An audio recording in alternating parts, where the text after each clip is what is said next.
I've been in the trucking industry 22 years. I work for Doran, A&H Trucking with Doran out of Cleveland, Ohio. What got me into trucking was when I got out of the Marine Corps, I was looking for a career that didn't force me to work for a lot of other people.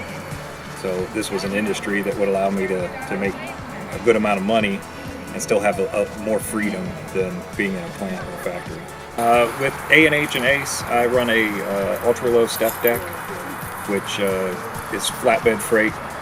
It gives me a versatility between double drop and flatbed. So having the step deck and the ultra-low step deck especially gives me a versatile range, so I can haul just about anything in the flatbed side. I would definitely say you absolutely, in order to be successful with a spouse that doesn't drive with you, you need to have long conversations before you get in the trucking industry. Have a long conversation with your spouse about what it could potentially be on the time away from home and the time away from each other, and set standards on phone calls and FaceTime and the time that you're going to spend. That is, I would say, number one. Having a wife that's a nurse, she's very organized. She has to be in her life, in her work life and her personal life.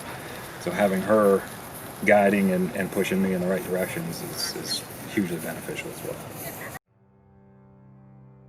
What interests you in getting involved with Wreaths Across America? I had no idea when the owner of A&H came and asked me if I would wanted to do this. I had no idea what it really was about, and of course, anything that involves veterans and military, I want to be part of. So we did some research and found out that this, after I even agreed, we did research and found out that this was absolutely something that I think everyone, every veteran, every person should be involved in.